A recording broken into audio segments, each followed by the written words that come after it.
Hey, what's going on, everyone? Welcome back to Big Discussions 76 Sports. Tonight, I'm going to give a preview of the Michigan-Maryland game. The Wolverines are coming here to the DMV to play the Maryland Terrapins on Saturday. Unfortunately, I will not be in attendance when the season started. I had planned to be there at the game, but I will talk about that after the intro. So I will see you all on the other side. Let's go blue.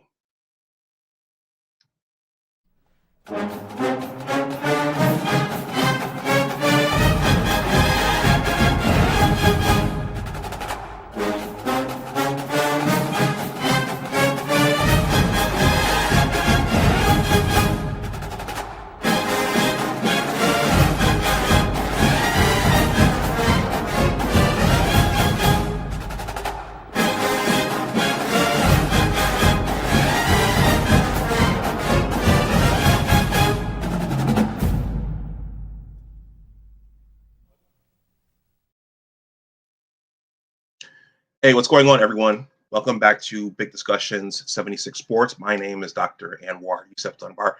I think by now most of you know who I am, but for those who are unfamiliar with me, who just happen to wander over here, that's who I am. I am not just a Michigan football fan, but I am also an alum of the University of Michigan. Now, before I get into talking about Maryland, I just want to say one quick thing unrelated to Michigan football.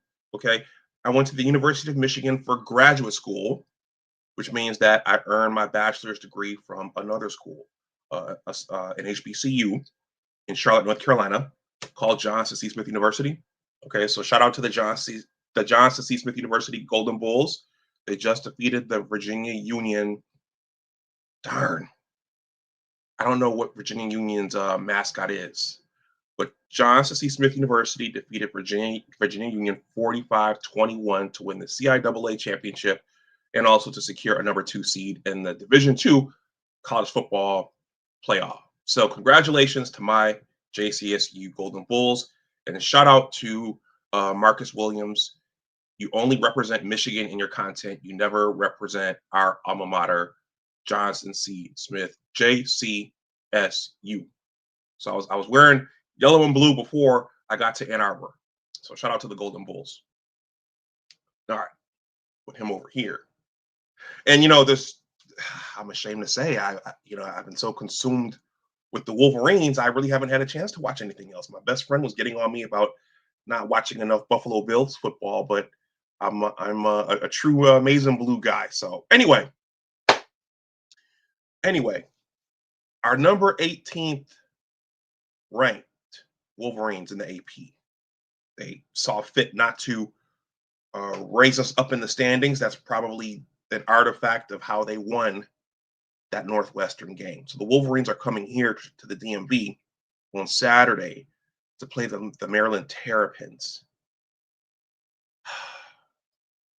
At season's kickoff, I expected to go to the game. I went to the 2023 game to see win number 1,000. But due to family business, I will not be there. And Maniac is coming to that game. It's your boy, the Maniac. Let's just talk about it. He's coming down from the New York City area. I was watching Maniac yesterday. So I'm disappointed about that because I would have been able to hang out with Maniac. But it sounds like Maze Madman isn't going either. He's here in the DMV. So I don't feel so bad. And apparently he's missing because of family commitments, but I don't feel so bad. But I do feel bad that Maniac's going to come. And, that Maryland stadium, it's a nice little cozy stadium. I'd say the eastern end zone is not enclosed. It's open. All the locker rooms are over there. It's not like being in the big house. But I was looking forward to seeing Bryce and Andrew Marsh and the team live. But got to take care of family, and I'll meet some of the guys going forward in the future. So I'll be watching the game probably at Applebee's in upstate New York on the Big Ten Network. The game's coming on the Big Ten Network, And yeah, there we are. So if you are going to the game like maniac, please enjoy yourselves, be safe. And yeah, that's a cozy stadium. I tell you, I've been there several times. I've been in that stadium 3 times to see Michigan play. And I remember uh, the national championship season. That was the 1,000th game. Michigan was coming off of the victory, the hard fought victory in State College. JJ was hurt. The offensive line was starting to get banged up. And I remember after securing the game, a Maryland fan was very, very irate about us being cheaters. I saw him getting into a shouting match with a female Michigan fan. I think she was a black woman. But yeah, that's what was going on that year. We were deep into the cheaters, the illegal scouting thing. Michigan got the win, but even Maryland fan was irate and incensed with the thought of our Michigan Wolverines scouting illegally. So, and then I saw them play at that stadium in the 2017 season. That rebuilding year between the 2016 team and the Revenge Tour team, and I saw the Wolverines there their first year in 2015 when Jim took over. So that team had Jake Rudock and J.U. Chesson and uh, uh, Wilton Spate was there. He was the backup, one of the backups. That entire group. So I've seen the Wolverines play there 3 times. So and the cool thing about that stadium, about that Maryland stadium when Michigan comes, is that the buses are parked on the eastern side outside of the locker room. So when the players come out, you can actually meet the players. You can take pictures with the players. You can shake their hands. You could meet the coaches. I that I'm going to wrap this up because this is bad for content. But I met Will Johnson. I remember shaking his hand the week before he guarded Maserati Marvin, and it's cool to meet the players and see the coaches after the game. So anyway, I'll be watching from upstate New York in an Applebee's probably. J.R. Morris, thank you for being here. Let's go blue. Salute to you. He says I was at that game in State College. Yeah, my uncle Ice said it was a boring game, but for me, that was one of my favorite Michigan games, that Penn State game, because it was black and blue football. It was running the ball. It was bludgeoning that Penn State defense. It was physical. Donovan Edwards got on the board, and it was just to me that game is what football was all about. Peace to the Snowman. Snowman sat in with me a little bit on Saturday after that Northwestern scare. Anyway, let's get into it. All right. First, a word from let's get a word from Sharon. Really comes down to angles. The angles that we take, the pursuit angles that we take, and trusting those angles. There's so many examples as we go through it, and as we've gone through the tape, been through it many times of how we got to fix it, and players have been in numerous times already to look at it and fix it, and those are the big things we'll continue to attack as we go through the week. All right. Please like, share, and subscribe if you are new. Okay. So as I described, the AP rewarded. I'm saying that with a little bit of snark. They rewarded our beloved maize and blue uh, by leaving us at number 18. Okay, Shirley. Well, you know what, Jr. Those are he is forever tied to Sharon Moore now, at least here. So certainly, if Michigan had won that game in decisive fashion, the way they were supposed to, the AP would have rewarded Michigan by putting them up to number 16 or 15 or 16 or 14 or something like that. But they saw fit to keep our Wolverines at number 18. But with the winning on Saturday, taking care of business on Saturday, and then pulling the upset against Ohio next week, that could surely vault Michigan even higher. But they have to do it. And I was thinking about Team 146 today, and it's been a rough road for Team 146. But I'm thankful for Team 146. Andrew Marsh, Bryce, Jordan Marshall, Ernest Hausman, Jimmy Rolder, Cole Sullivan, all those kids. It's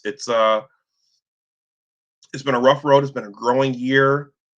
A lot of people have been disappointed with Wink. A lot of people have been disappointed with Sharon. But hey, the team is 8-2, and there are still the potential for some good things, and the future bodes well for what's coming after this season. And I think there's a lot of talk now about the Michigan fan base, uh, from Joel Klatt and Vance Bedford with Sam Webb. He had some interesting comments about Team um, 146 last night. That's not this drop, but I'm going to tell you what he said. The Vance, listen to you on Tuesdays is akin to my commitment to going to church on Sunday. You like church, Vance? You like a pastor? It is preaching to your flock. Are Michigan fans unrealistic? Is half our fan base crazed and delusional and unrealistic?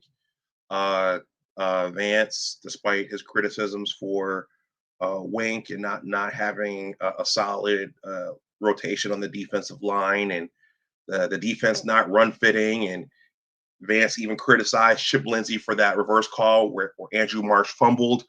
He said, "Hey, we are fortunate to have the team here with this record, with Maryland on the schedule, and then with Ohio next week." So Vance was of the opinion that some of our fans are delusional, and we need to just be fortunate that we're here and think about where we were last year. Okay, we weren't in position to win anything, but I think we'd also like to have an upset against Ohio this season. All right, let's get into this. All right, so that's what the AP did in terms of rewarding Michigan for that nail biter out at Wrigley Field. So this week's opponent is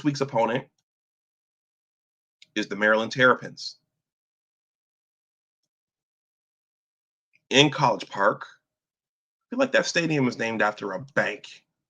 But the game is is on Saturday at 4 o'clock. Okay, so at some point it's going to go under the lights because the sun is going to set early. That is in 2 days, 20 hours and 39 minutes. That is the next opponent. So Maryland is not having such a great season this year. So I'm going to do something I don't normally do here now. I'm going to read something. But this preview from the Maizen Brew is recommending that Michigan not underestimate Maryland. It looks like they have a big kid.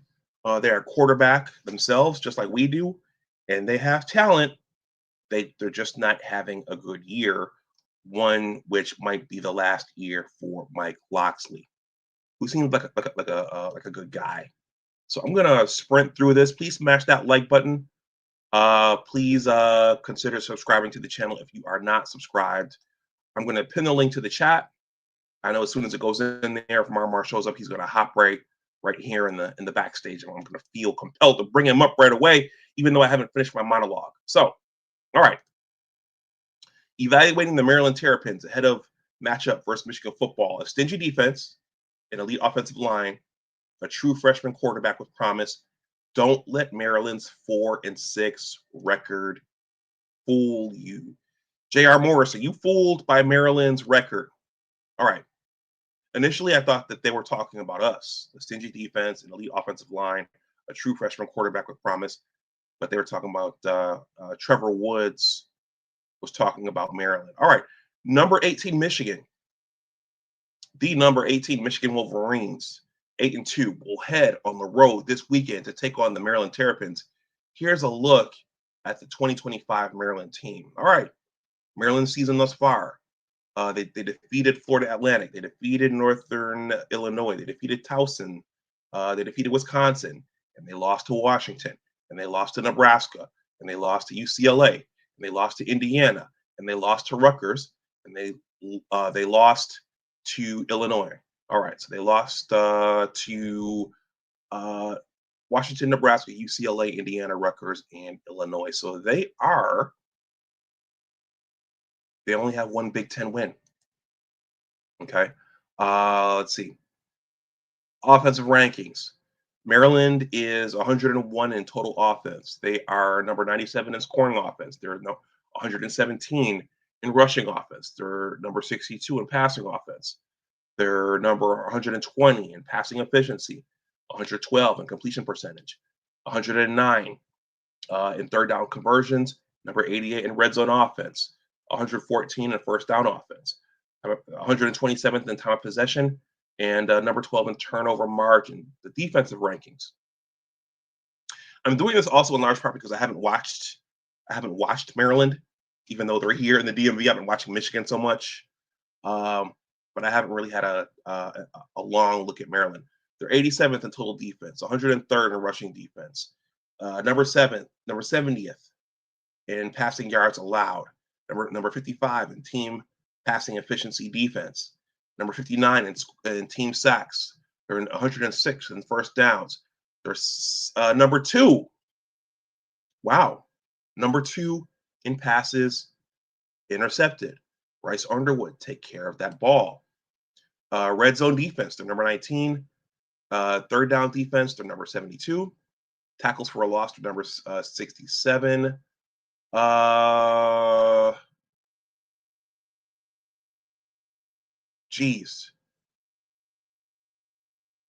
PFF data. Hold on a second. This is one I'm not familiar with. Football channel. I should know this.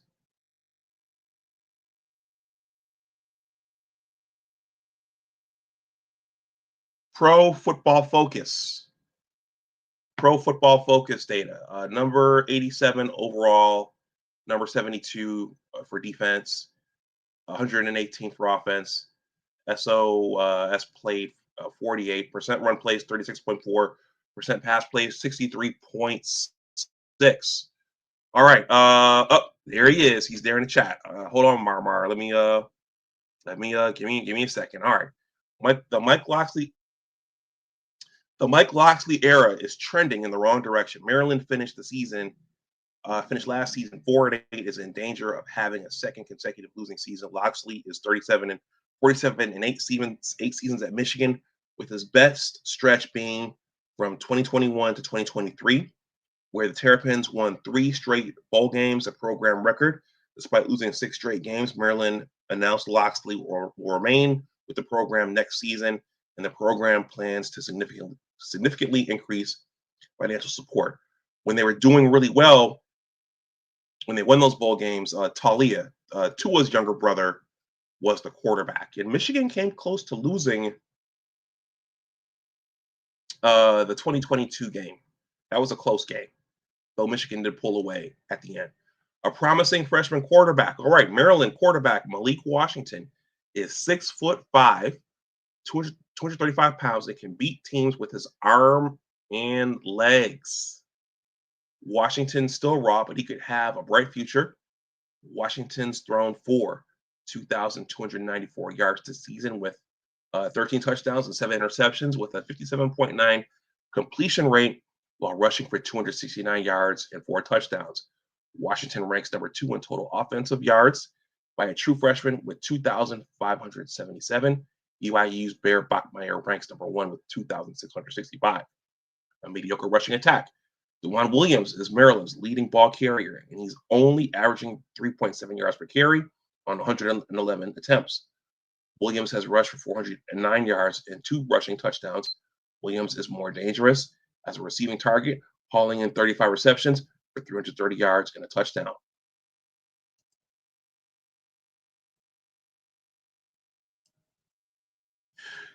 A clear wide receiver 1, Shalik Knox, has 5 receiving touchdowns, while no other Maryland player has more than 2. In all, Knox has 32 receptions for 469 yards. In the lead offensive line, Maryland's allowed 4 sacks this season, which is the second fewest allowed. by a Big Ten team through 10 games of a season. In the last 30 years, Maryland ranks number 2 nationally in sacks allowed per game at 40. Okay, can Michigan get a pass rush on Saturday? Impressive defensive numbers. Maryland hasn't allowed an opponent to score on its first drive of the game this season. Maryland's allowed 21 points in the first quarter in Big Ten games this season. Maryland has 9 games this season with at least 1 sack and 1 defensive interception, tied with Mississippi State for the most in FBS. Maryland has 15 shutout quarters. Maryland's 4 defensive touchdowns are tied for number 3 in the nation. All right, almost done here. Ball hawk defense. Maryland has 5 players, multiple interceptions. Jalen Husky 4, Lakai Rowland 3, Jamari Glasker 3, Levain Scruggs 2, and Dante Joyner 2. Sacks and tackle machines. Linebacker Daniel Wingate leads Maryland with 89 total sacks, 53 solo. Defensive lineman Sidney Stewart leads the team with 6 sacks. Defensive lineman Zahir Mathis is right behind Stewart with 5.5 sacks.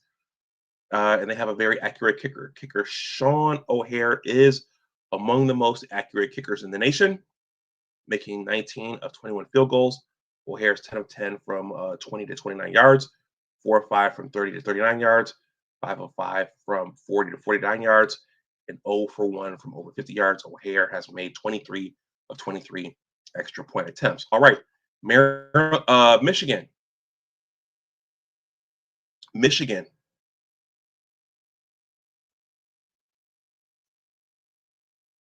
Is predicted. Now, we've been fooled on the predictions this year by our beloved Maize and Blue.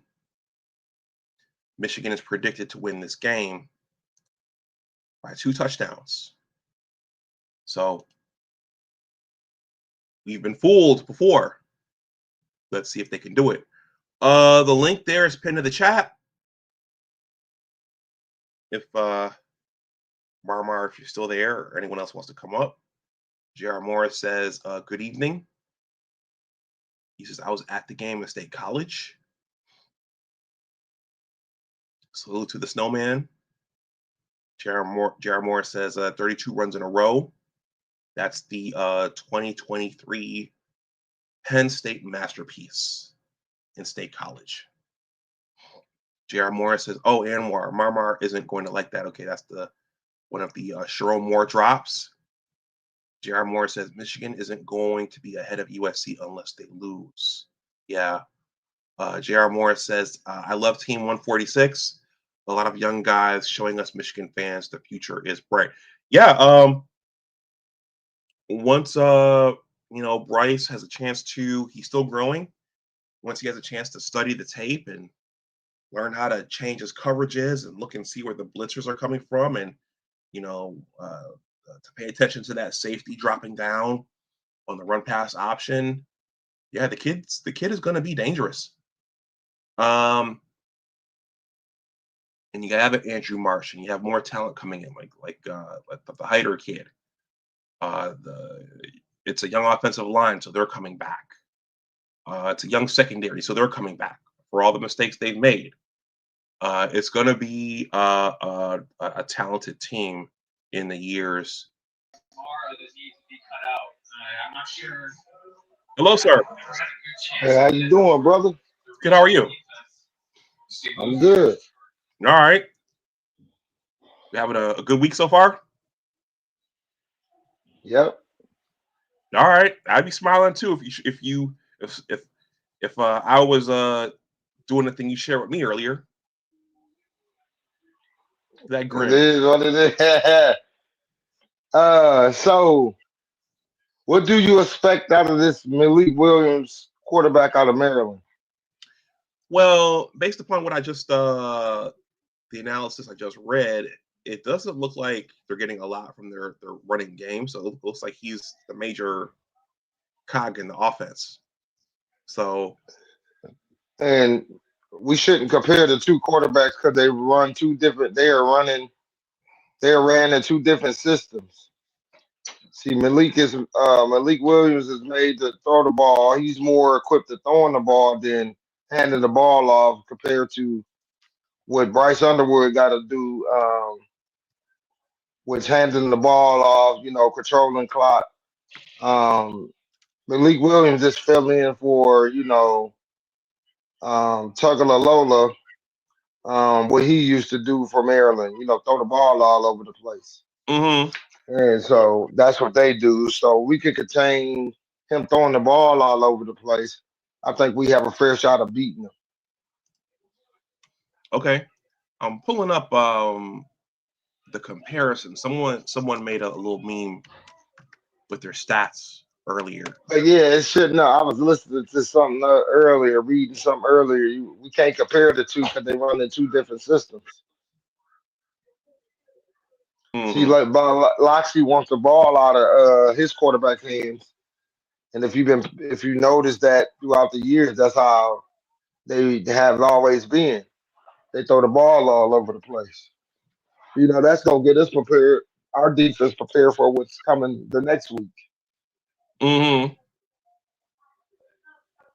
See, I always like to play Maryland before Ohio State Why? because Maryland do the same thing. They like to dink and dunk and throw the ball all over the place. I'm not saying they do Ohio State, but they throw more than they run. Okay. I thought I bookmarked it. I'll have it bookmarked. Okay. Yeah. In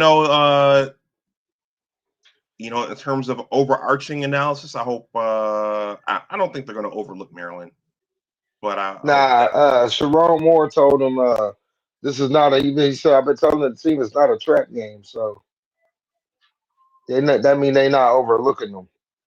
Mm-hmm. Maryland be ready to play so with Michigan though, because they know what's on the table. Michigan Mm-hmm. put this game out. If Michigan pull this game out, I believe in them the next week. And I just want to point this out. That last final drive in the Northwestern game, Bryce Underwood used his feet to get the first down. Another 3rd and 10. He used his feet to get out the pocket and zip that ball into Andrew Marsh to make a magnificent catch. Then Kuzdo, he wheeled, and the offensive line wheeled him 2 first downs to get down there and kick the field goal. That's growth to me. I think that builds chemistry. I think that builds strength. I think that builds confidence, and that's what we've seen in that final drive because they could have lost that game if they didn't convert that 3rd down. If they would have called that catch not a catch by Andrew Marsh on the 3rd and 10, then it's game over because you got to scramble the fourth. Who knows that we would have made that 4th down? So, like I said, they grew up in front of our eyes in that last drive to get down there and get that field goal to win the game in walk-off fashion at Wrigley Field. Wow. That was like the bottom of the ninth, bases loaded, 3 balls, 2 strikes, and that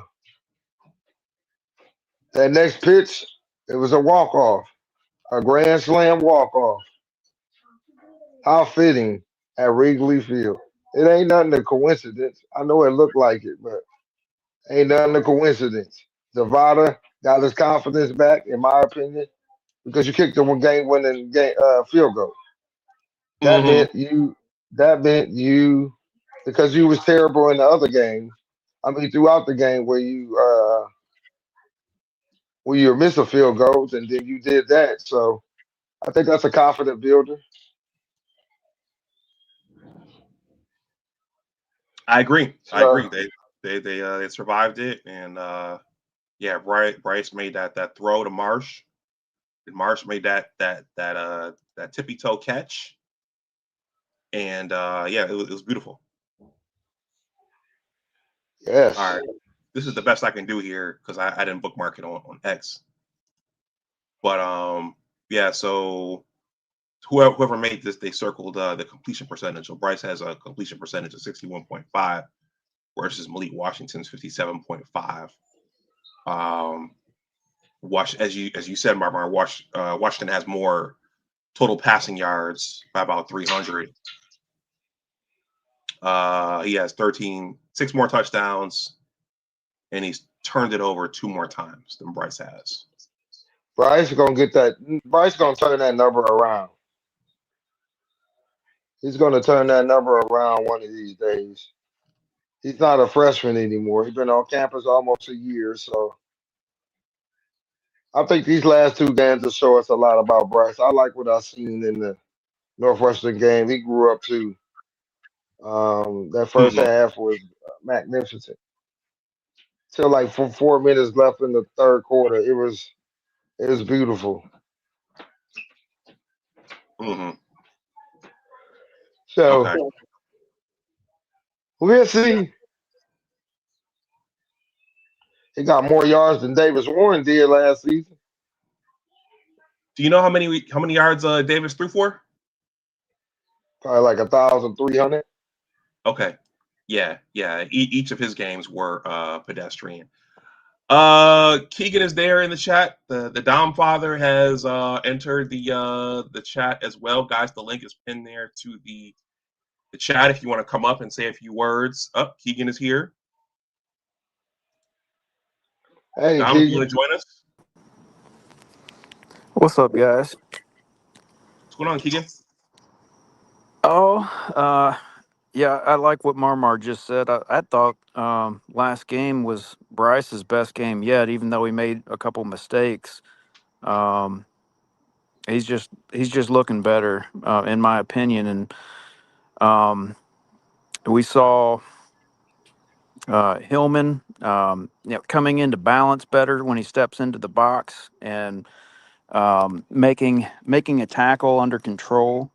So, like, we saw some things coming out of the bye week, which that's what I wanted to see. I wanted to see improvements coming out of the bye week. And I saw what I needed to see. Like, what I really wanted to see was an impressive win. So we didn't get to see that, and that's what I was looking for. But, nonetheless, everything's in front of us. We got Maryland, and I think we should win the game. I would expect like a 7-point win. I think ESPN bet has them at 13.5. Actually, I know that. Mm-hmm. And um, we'll see. Is it supposed to rain? Well, let's take a look. Let's see what. Because that could change the score prediction and that kind of stuff. How the Nope, game is played. I'm not seeing rain for Saturday. Okay. Well, they talked about it last night on TJ's show. Yeah. So my concern is If it rains, that's a good thing. We get to run the ball all game. right. Is there any chance Jordan Marshall's playing? I was going to say, have you guys heard anything?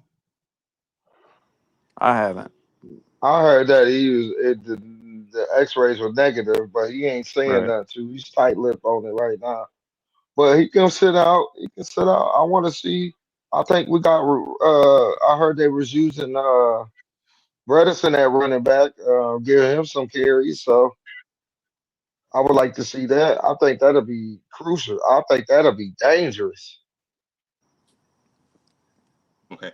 And Marmar, you got a little comment here from Dom. Yes. Okay. J.R. Morris says Marshall is out. Hopefully that's just for this game. Yeah, just for this game. Okay, because I was hoping to see what he could do against Ohio State's defense. He's a physical running back. Hey, they just rested him right now. But they believe in they using like I said throughout the week they using Bredesen, Parker, and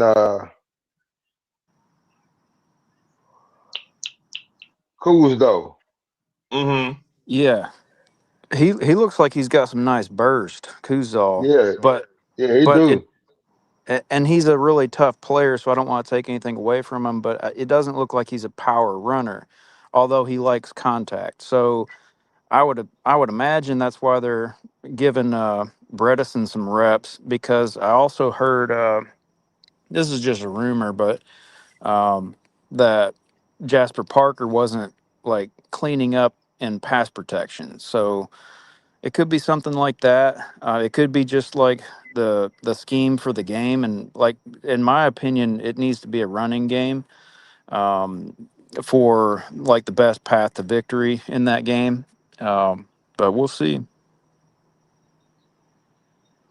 Okay, yeah, I was happy with Kuzdal on Saturday, man. When third and fourth string guys go in there in a game like that, I get a little nervous. Mm-hmm. But he was plowing ahead, even after getting his helmet cracked by that linebacker like that. He was still plowing I ahead. was targeting, and they weren't even calling that shit. Yeah, I was surprised. Yeah, that guy didn't even look to wrap him up. He just put his head down and went straight ahead. Dom, okay, so Dom, aside from the reverse, that reverse call where Marsh fumbled the ball, you happy with the play calling?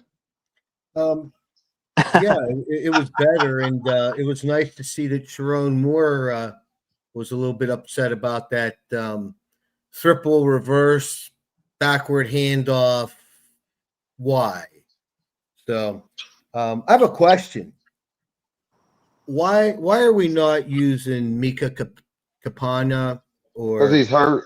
or Parker to return punts? Why can't we have someone else give it a shot at returning punts? I mean, Samaj has had the bulk of the year, and for whatever reason, it just hasn't clicked for him. There has to be someone else. And please don't start putting Marsh in there. He's doing so well. We don't need him getting hurt on a punt return, guys. Yeah, we don't need another Ronnie Bell. No. I think that's the plan, Dom, is Marsh, to answer your question. Why not McCauley? I mean, what's the other one? Joe Taylor. You could put Joe Taylor back there probably. He's on kick return. You know, I just we'll see. That's the thing, Dom, is like we see a problem, but what is the solution? I was talking about that on TJ's show and Johnny Thursday. Like what are we going to do about punt return? And it looks like the verdict is Marsh. So that's what we're looking at. Well, we'll see. It's it was welcome to see Frazier, number 77, starting at left tackle. And I question why we didn't see him earlier in the year. And it's my understanding that there was a bit of injury, and also he was looking to gain weight so he could get into the game. But he's done a really good job at left tackle, and the offensive line has improved with him in there. So hopefully that'll continue. Yeah. Hey, I need to correct myself. It was Johnny's show that night because TJ was out. So I want to give credit where credit's due. Yeah, the young offensive line is pretty impressive for, the amount of experience they have. I'll give them that. I am just looking forward to next Saturday, and I think it's going to be interesting. Did any of you guys start the second half of the Ohio State UCLA game? Are you referring to Jeremiah's injury? I saw him limping off the field. Not Jeremiah Smith's injury. And Tate, does he have a torn Achilles or something serious? He hasn't played for several weeks. You're muted, Marmar. I heard they're both mute. They're both hurt. Yeah, they both hurt. They said they're gonna try to play them in the Michigan game. But here's my thing. It's gonna be cold. It's gonna be 32 degrees during game time. And if one of our safeties hit them or a cornerback hit them, it's over with.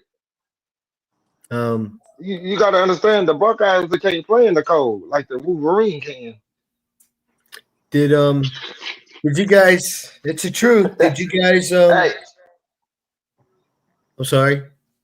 No, go ahead. I was just saying, hey, like that's the truth. Like every time they come to Michigan, it's an excuse. And it's supposed to snow Friday night, get a 1 inch, and then it's gonna be some flurries throughout the game and stuff. Well, I don't know.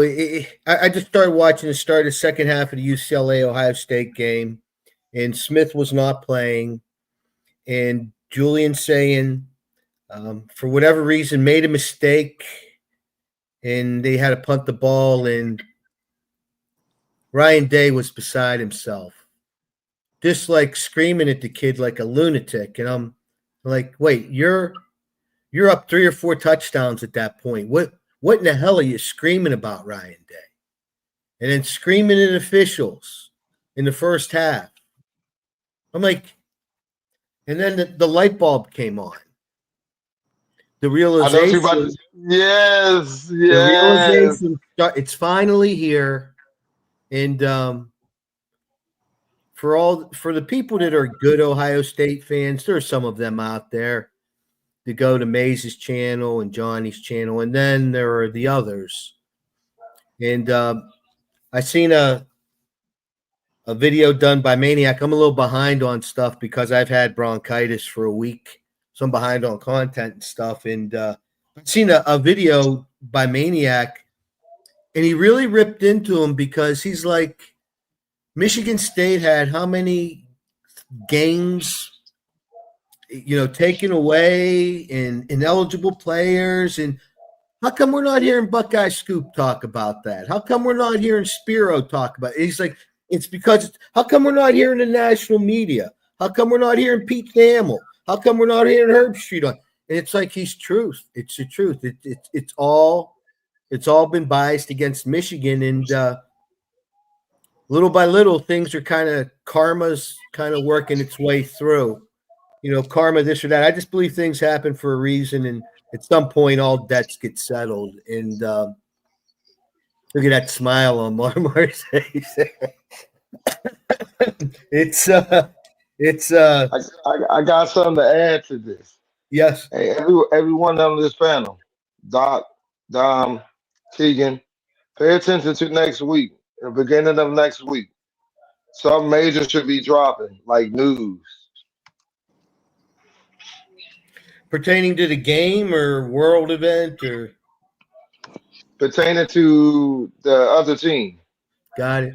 It's kind of hard for they're gonna drop it like before the game, like the week of. I mean, like next week, but it's either gonna be Monday, Tuesday, Wednesday, Thursday, or Friday, or even before game time.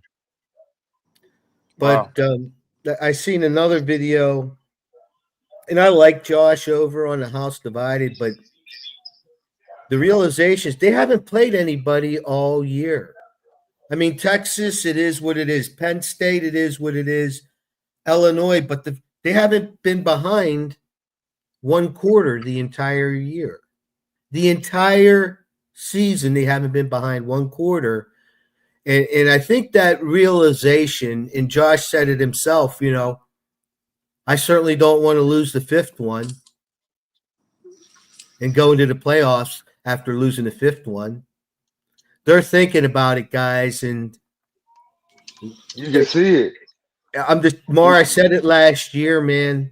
Pressure does things to people. And Ryan Day, I knew he was going to feel that pressure last year. How do you think he's going to feel when he walks out in the Michigan Stadium next Saturday? I'm gonna be there, so I'm gonna let him know.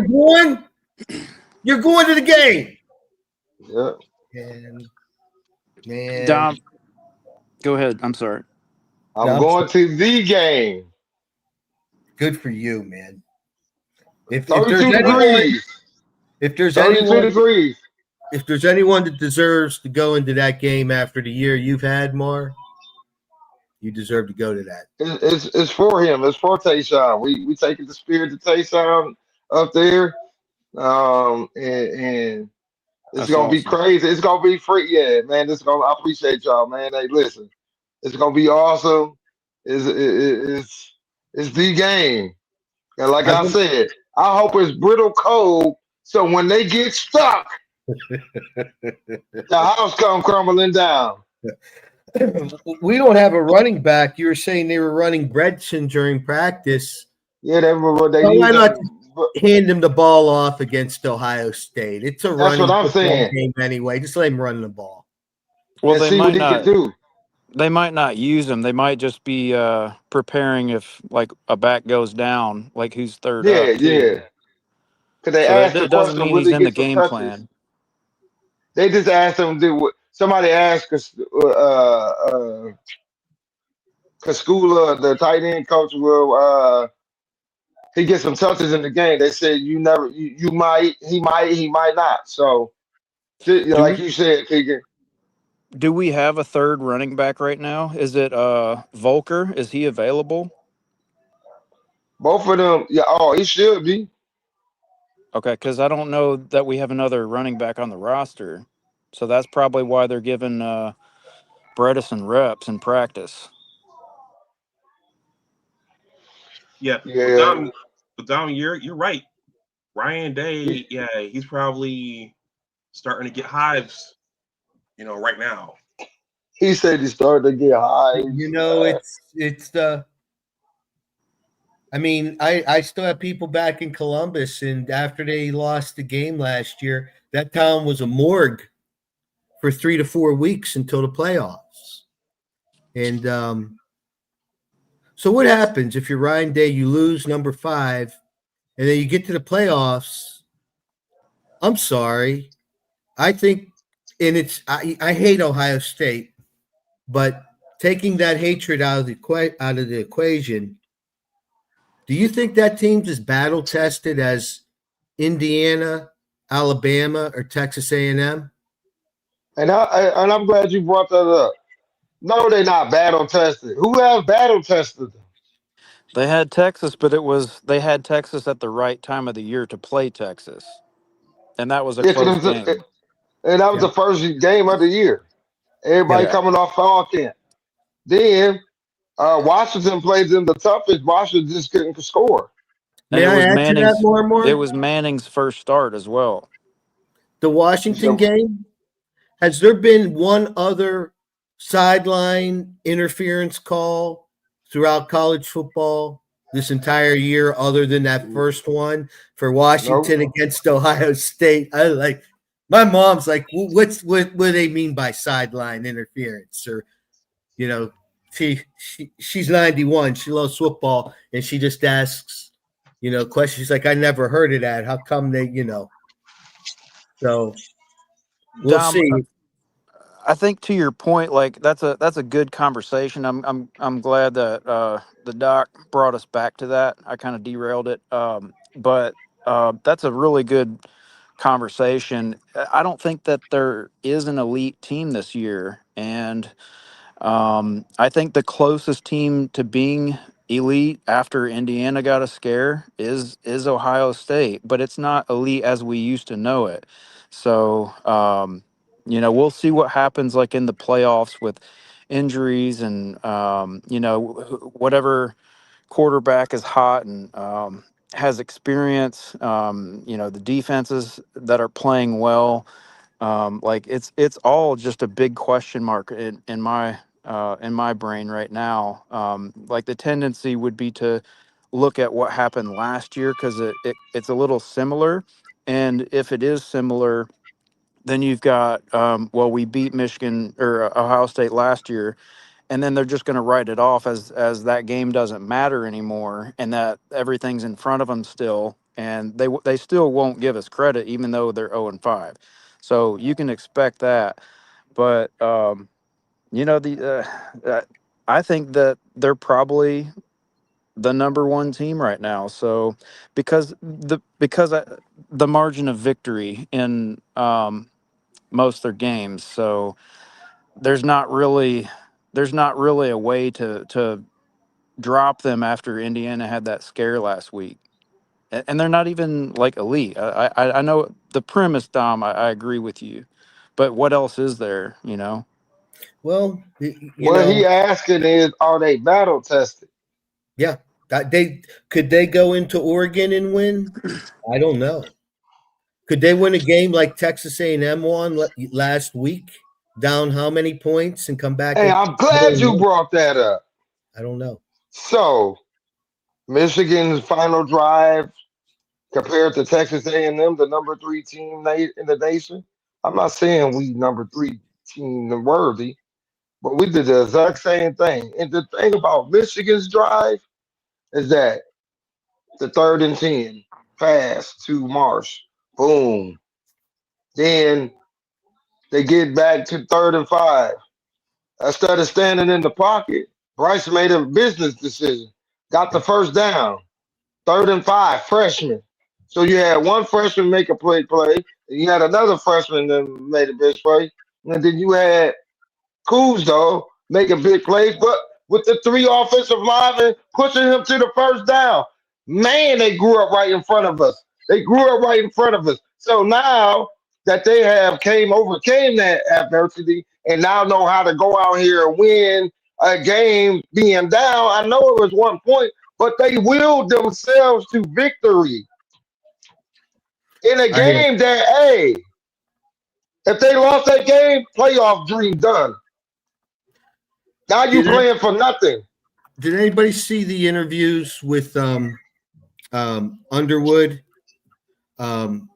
Kuzdal, and the young man, the defensive back? Is it Taylor? Is his last name Taylor? You talking about Young? Young, yes.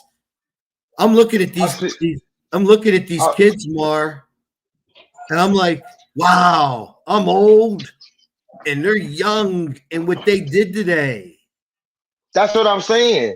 yeah. They Impressive. willed themselves to, and I believe that is a thing you build off of because now they got the confidence. Because before that drive or before that game, they didn't have the confidence like after that game winning drive. That confidence is a different booster. Now they believe that, hey, if we down, we can will ourselves to come back and win the game, even though we young. And the good doctor, I know you about to love what I'm about to say. Sharon Moore coached his ass off in that one. I told you he's gonna win my. I told you he was gonna grow back on me. And the way he willed them young men to victory says something. That if he could do it with that team and the team last year, what you think he gonna do with elite talent? I had heard something about they're trying to get Malachi Lee to flip the big offensive lineman from Hawaii. Is there any truth to that? I haven't heard. Well, But I go ahead, heard that Mama. I heard that months ago. But he's steady with Michigan. He loves Sharon Moore and the money there. So they not even they could try to flip him. December 3rd is a couple weeks away, so Yeah. we're not worried about it. We might flip some other more kids. Let me just ask a couple questions here. Can we do a little game doc? And you guys got Ohio State, and then I'm gonna pick a couple top teams here.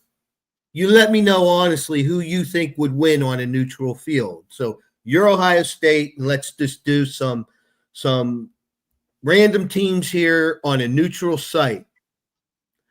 University of Miami.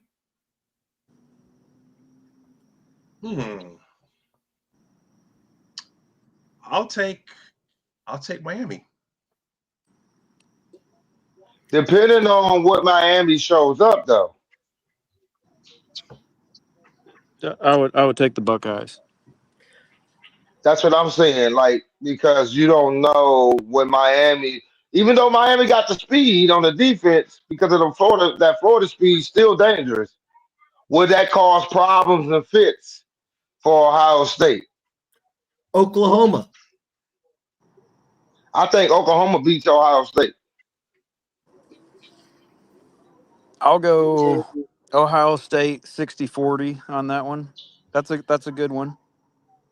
Now I say Yeah, Oklahoma. I don't. Let's see. I think to beat Because of Ohio their State, defense. you need to run the ball. You need to be physical with them. And I don't know that Oklahoma has that. So They were physical with Alabama. Georgia. Yeah, Georgia blowing the doors. Yeah, Georgia blowing the doors off Ohio State. I think that's the best matchup, Dom. Actually, like I was thinking about that today. I think Georgia is their best matchup. Like if we're playing your game. Would Notre Dame at this point in the year finally get it together to beat Ohio State? Will Freeman find a way to blow it? We got the better car. I'm just telling y'all that right now. Y'all heard that first from Marmar, that we got the better car, brother. And I'm telling you right now, that what he did to Detroit Cash Tech last week, because he playing for Saline, and they play against all them big dogs, Detroit King, Detroit Cash Tech, all them powerhouses over there in Detroit, and he showed out.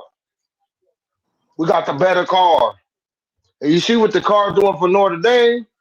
Well, imagine the car we get. What he gonna do for Michigan? Man, oh man, the future is bright and looking good.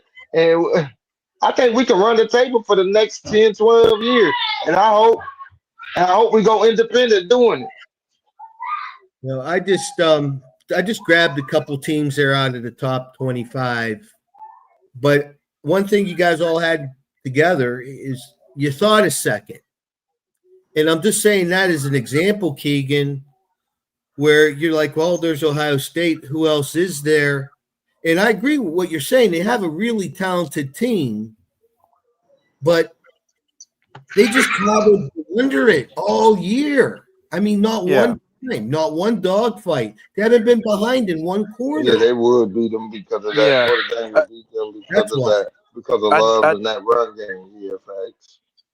I do agree with you to an extent, Dom. I like the conversation. I just look at the margin of victory to see how elite a team is, but that's not a good gauge either. So that's just what I look at. And I thought it was Indiana, and then it was pretty close against Penn State, which Penn State's not terrible. They're doing some things, but I like that you bring up Notre Dame. Because I think they lost to Texas A&M early in the year, right? First game or something, like a close game. So I think that's fair. Notre Dame might. I mean, I'm always out on Notre Dame until they show me something similar to Penn State. But it's a fair conversation because they did barely lose to Texas A&M, and now Texas A&M is a player, so that's not as bad of a loss. But I love Jeremiah Love. I think that's his name. I think he could be a difference in the playoffs, and I just they fall into the Penn State category for me. But it's a fair thing to bring up. Could I want to tell you guys something to make you laugh. Like, my mom's 91. She loves Michigan. She hates Ohio State as much as we do.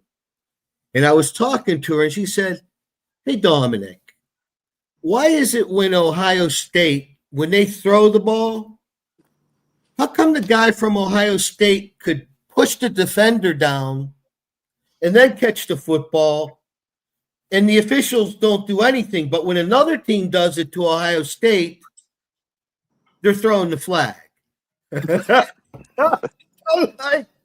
And I'm watching some of the highlights, and Smith, he pushes he pushes people down before he catches the ball, and they don't do anything about it. Not only is the guy urban action, talented, but they don't do anything about it, man. Yeah, a little Michael Irvin action there. He certainly did that in the Michigan game. Yeah, that's I just there's a lot of talent on Ohio State. There's a lot of other teams. There are other teams that have talent as well.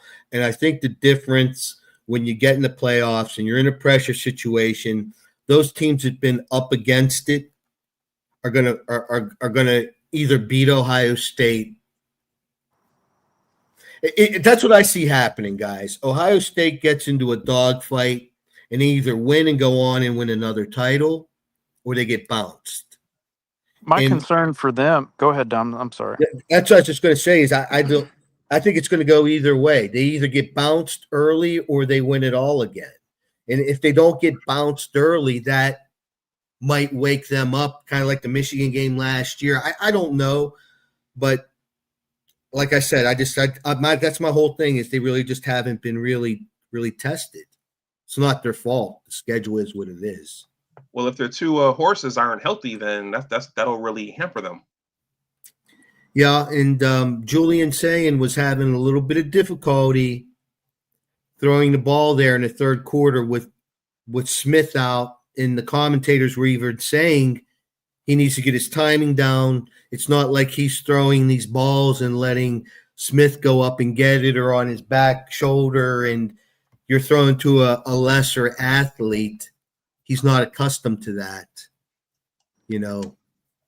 He's still young too, so like as far as like game experience goes, so that can be a factor. And he's more of a like on target guy, so I think that might be why you're seeing misses with what's his name out what's his name, JJ Smith. Yeah.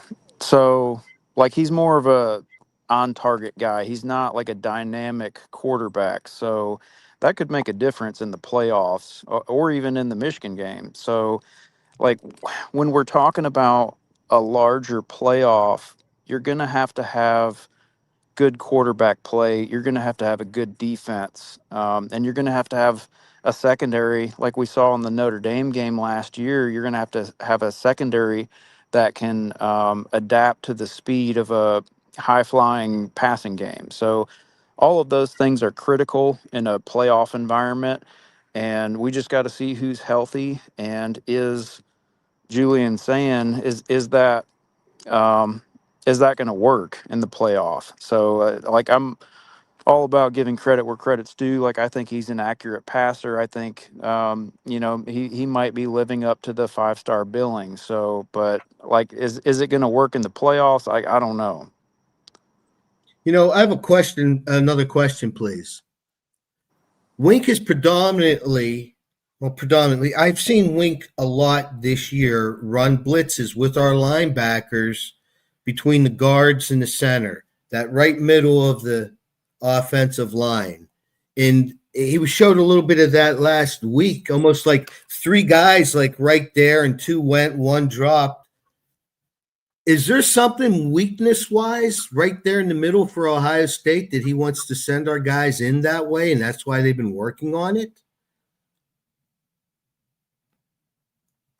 You got anything on that, Marmar?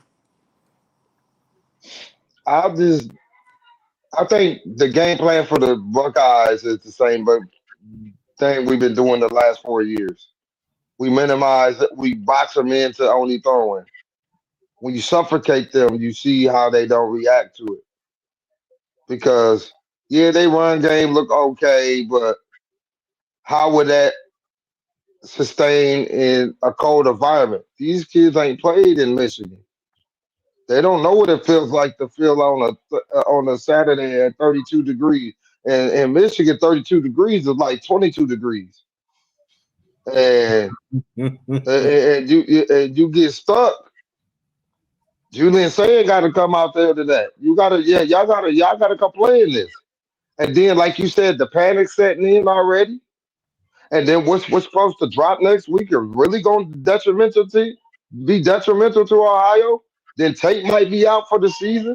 You got me curious, Marmar, about this big drop next week. Marmar's got some inside information. He's an insider.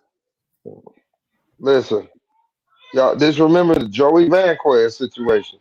Oh, that guy. Well, he's kind of an insider. So I'm just messing with you, Marmar.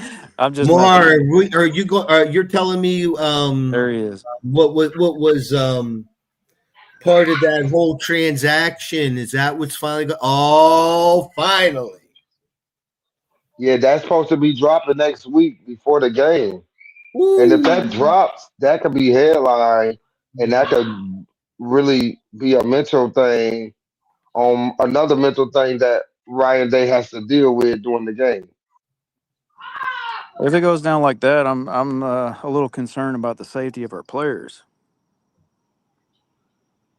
Well, we stumped them out in their field last year. They can get another stumping, but it'll be on a cold field this time.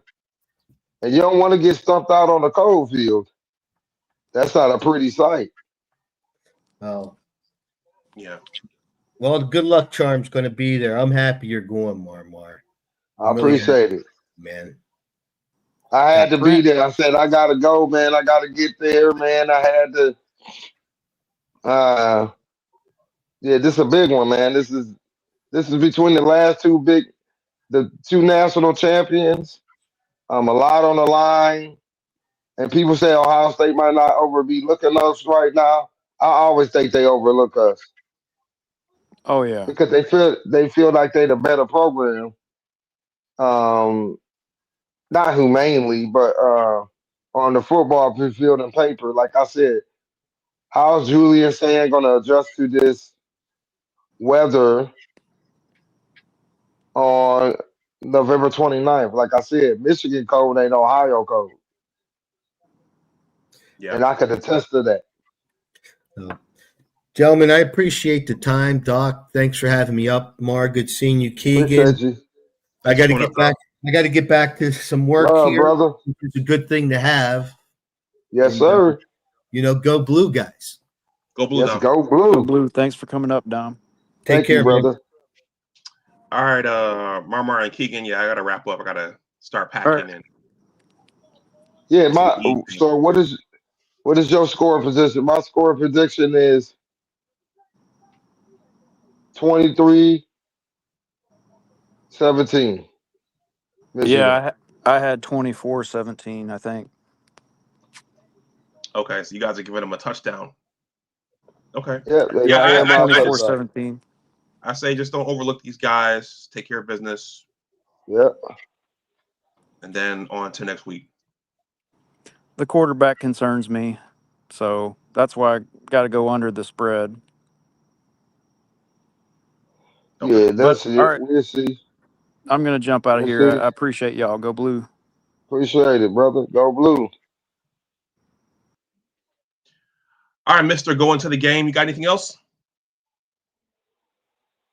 Nah, man. I just want to see them build off of that momentum that they had, willed themselves to victory on Saturday, last Saturday. So I would like to see that again on Saturday against Maryland. We on the road again.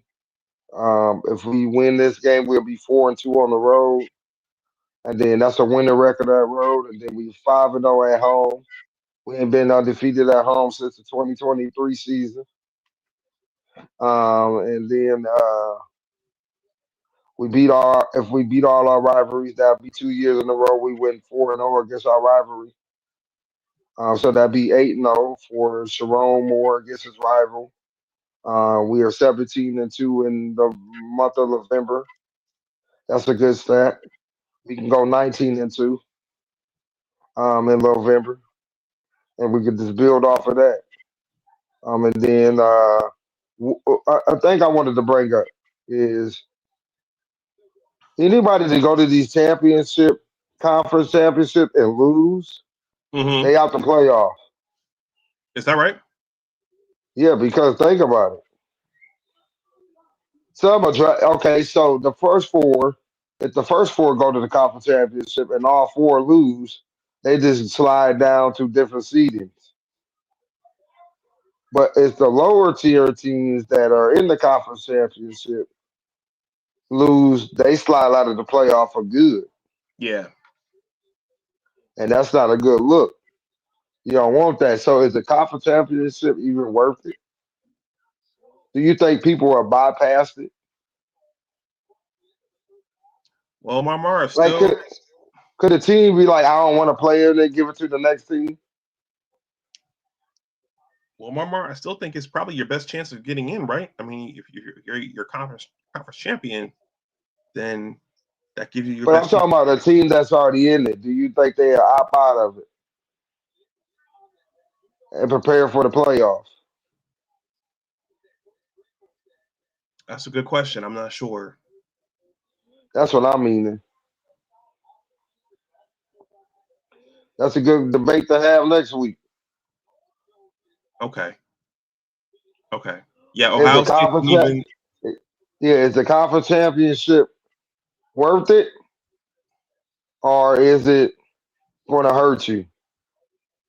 And the aspect of the 12 man playoff and seeding. Now, if you're the number one team, you're gonna want that number one seeding. So why would you go risk it in the conference championship? Because silly things that happen in the conference championship. Okay. Well, Michigan got through. Well, they don't have as much time to rest this time. They don't have the month. Okay. Ooh, Yeah. yeah. Okay. So yeah, that's all I'm saying. All right. All right, brother. All right. I'll talk to you. God bless. Late.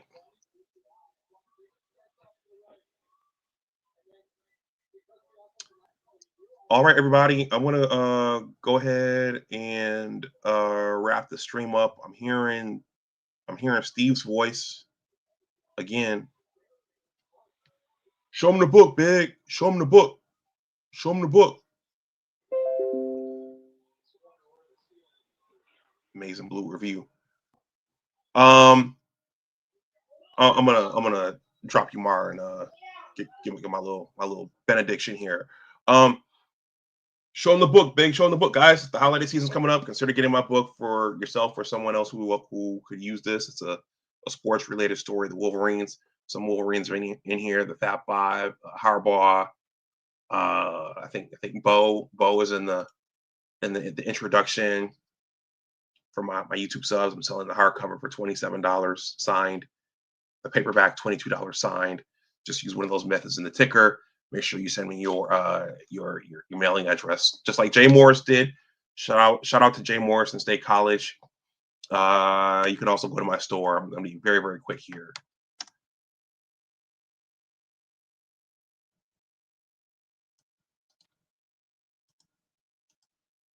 The link to my online store is here.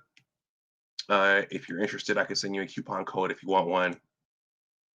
And yeah, I'll keep it short tonight. Yeah, so look for a post-game show. I won't be here in the DMV on Saturday, but look for a post-game show. I'm still going to do the post-game show. And with that, yeah, don't overlook Maryland, Michigan. Keep building, keep going. Get ready for Ohio next week. Speaking of which, let's get a parting word from Brady about Ohio. But I was not a fan of that university in Ohio because my buddies were, so I had to be different. All right, everyone. Enjoy the rest of your night. Go blue. As always, remember that your attitude determines your altitude. Always try to do your best. Who's got it better than us? Take care, and I will talk to you the next time. Bye-bye.